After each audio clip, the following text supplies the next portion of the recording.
Pregnancy में हम कौन कौन सी एंटीबायोटिक का हम यूज कर सकते हैं, तो इसको देखो, जैसे एमोक्सिलिन है, एम्पिसिलिन है या बेंजिल पेनिसिलिन, तो ये तीनों जो ड्रग्स हैं वो किस ग्रुप से, एंटी पेनिसिलिन ग्रुप से। ठीक है, तो कभी कभी क्या होता है, एंटी पेनिसिलिन से क्या होता है, कुछ जो लेडी होती है एंटी, उनको एलर्जी हो सकती है। तो मान लो अगर इसका सेवन नहीं कर रहे हम तो किसका कर सकते हैं, या मान लो इसकी इफिकेसी इतनी हाई नहीं है कि जो बैक्टीरिया को मार पाए, तो हम उसकी जगह इसका यूज कर सकते हैं, एंटी सेफ्ट्राइजोन। ये जो तुम्हारे मोनोसेफ के नाम से मिलती है, अगर इसमें साल्वेक्टम जोड़ देते हैं तो मोनोसेफ एस के नाम से एंटी 1.5 ग्राम यूज करते हैं अगर इंट्रावेनस यूज करना होता है। और सिफोरेक्सिन, तो ये कौन सी है, एंटी सेफेलोस्पिरिन ग्रुप की ड्रग होती है, इसमें और भी है लेकिन ये सेफ रहती है। ठीक है, और कौन किसका ड्रग का यूज कर सकते हैं, जैसे एजिथ्रोमाइसिन है, इसका यूज कर सकते हैं, एरिथ्रोमाइसिन है, इसका यूज कर सकते हैं। तो ये जो आती है वो मैक्रोलीड्स ग्रुप की आती है। ठीक, ये जो होती है कि एजिथ्रोमाइसिन की अपर रेस्पिरेटरी ट्रैक इन्फेक्शन, इसकी ड्रग को चॉइस भी होती है, इनकी अगर शॉर्ट थ्रोट यानी गले में खराटे वगैरह हो रखे हैं तब हम इसको देते हैं। ठीक है, और किसका यूज कर सकते हैं, जैसे क्लिंडामाइसिन है या मेट्रोनिडाजोल। तो ये जो दोनों ड्रग्स हैं, ये क्लिंडामाइसिन है या मेट्रोनिडाजोल, दोनों एनारोबिक बैक्टीरिया को मारने के लिए हम यूज करते हैं। ठीक है, अगर मैं इंट्रावीनस अगर यूज करूंगा तो 600 मिलीग्राम रहता है ये। ठीक है, इंट्रावीनस और बीडी यूज करते हैं, और इसका जो रहेगा वो 100 ml रहता है, यानी कि इंट्रावीनस और टीडीएस में यूज करते हैं। ठीक, अब कुछ ड्रग्स यानी कि ये तो पूरी तरह से सेफ है, यानी कि जो इतनी एंटीबायोटिक की मैंने लिखी है, कुछ एंटीबायोटिक ऐसी है जिसका हमें देते समय ध्यान रखना होता है, यानी कि ठीक है, क्या साइड इफेक्ट दिख रहे हैं नहीं दिख रहे हैं, अगर नहीं दिख रहे तो ठीक है, अगर दिखने लगते हैं तो रोक देते हैं। जैसे एमिनोग्लाइकोसाइड, यानी कि एमिनोग्लाइकोसाइड में कौन सी ड्रग्स आती है, जैसे जेंटामाइसिन है, स्ट्रेप्टोमाइसिन है, ठीक है, एमिकप्सिन है।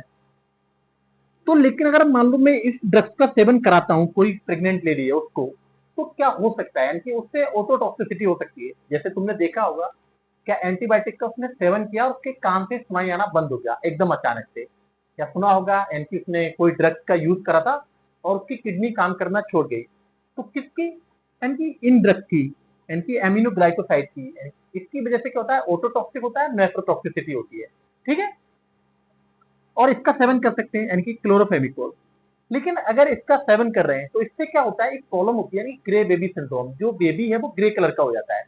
ठीक है, तो अगर यूज कर रहे हैं तो बहुत सावधानी बरत के, ठीक है, पूरी तरह से अवॉइड करनी है तुम्हें कौन सी एंटीबायोटिक, जैसे डॉक्सीसाइक्लिन है, टेट्रासाइक्लिन है, तो इसका यूज क्यों नहीं करना तुम्हें। ये क्या करती है, टीथ डिस्कलरेशन करती है। जैसे टेट्रासाइक्लिन क्या करती है, कैल्शियम से बाइंड हो जाती है। ठीक है, अब कैल्शियम का डिपोजिट किसका होता है, बोन पे जाके, तो जैसे टीथ पे भी जाके डिपोजिशन होगा, जिससे क्या होगा, दांत जो होंगे इसके भूरे या पीले कलर के दिखेंगे पूरी जिंदगी भर। ठीक, तो इसलिए हम इनका सेवन नहीं कराते जो प्रेग्नेंट लेडी होती है। लिवोफ्लॉक्सासिन है या सिप्रोफ्लॉक्सासिन, इनका भी सेवन हम नहीं कराते, या कोट्राइमेक्सोजोल। ठीक है, तो ये तो यानी कि सेफ रहती है ये वाली ड्रग। ठीक है, ये इनका अगर सेवन कर रहे हो तो तुम्हें ध्यान रखना पड़ेगा, यानी कि बहुत ज्यादा सावधानियां बरतनी पड़ेंगी। ठीक है, और ये जो रहती है इसको पूरी तरह से अवॉइड करना है। ठीक है, इसका सेवन नहीं करते हम बिल्कुल भी। एक और, यानी कि जैसे मान लो तुम डॉक्टर नहीं हो, ये मैं सिर्फ पढ़ाने के लिए करता हूँ, जैसे जो स्टूडेंट होते हैं डॉक्टर्स लोग, उनके लिए ऐसा नहीं है, मान लो आप डॉक्टर्स नहीं हो, आप अपनी मर्जी से ड्रग्स का सेवन कर लेंगे, क्योंकि ड्रग्स के बहुत ज्यादा साइड इफेक्ट होते हैं, तो अपने आप कोई भी ड्रग्स का सेवन ना करें। मान लो अगर आप डॉक्टर्स नहीं है, या मान लो आप प्रैक्टिस में नहीं है, तो डॉक्टर की सलाह पे ही आप ड्रग्स का सेवन करें। ठीक है, ये हो गया। अब देखो, प्रेगनेंसी के दौरान क्या होता है, एसिडिटी की प्रॉब्लम हो जाती है फीमेल के लिए, तो कौन कौन सा एंटी एसिड जो होगा सेफ रहेगा और कौन सा नहीं रहेगा, ये देखो। जैसे अगर मैं एंटी एसिड की बात करूं, यानी कि एसिडिटी ड्रग्स की हम बात कर रहे हैं, ठीक है, तो अगर मैं एंटी एसिड की बात करूं तो कौन कौन सा एंटी एसिड जो रहेगा सेफ रहेगा प्रेग्नेंट लेडी के लिए।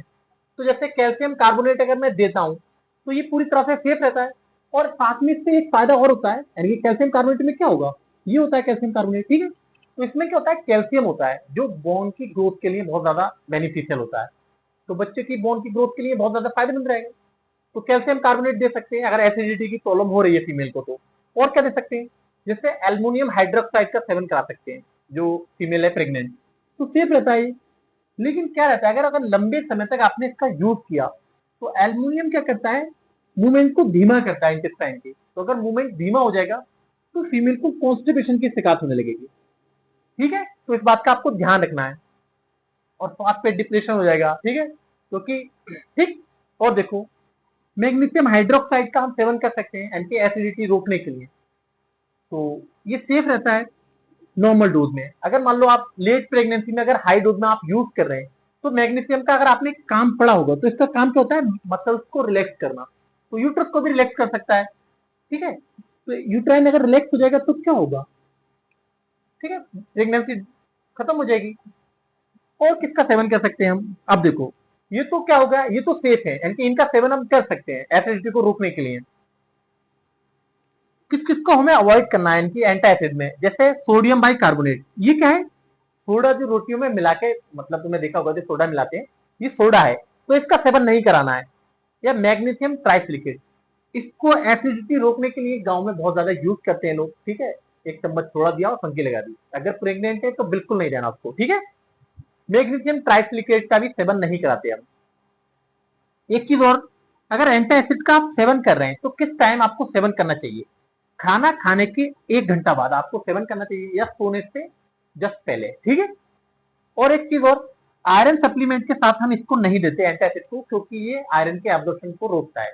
ठीक है, तो ये तो हो गया एंटी तुम्हारा एंटी एसिड। इसके बाद हम किसको बताएंगे, एंटी H2 ब्लॉकर्स है, उसके बारे में पढ़ेंगे, प्रोटॉन पंप इनहिबिटर्स के बारे में पढ़ेंगे। ठीक है, तो एक एक करके यानी कौन सा सेफ है कौन सा सेफ नहीं है। ठीक है, तो उनको हम सबको पढ़ेंगे, क्योंकि हमने प्रेगनेंसी की एक सीरीज शुरू की है, एंटी जितनी भी ड्रग्स हैं एंटी प्रेगनेंसी में कौन सी दे सकते हैं कौन सी नहीं दे सकते, तो उनको हम सबको धीरे धीरे एक एक करके पढ़ेंगे। तो आज ये लेक्चर हैं, कल को दूसरा आएगा, फिर दूसरा आएगा। ठीक है, तो उतारो।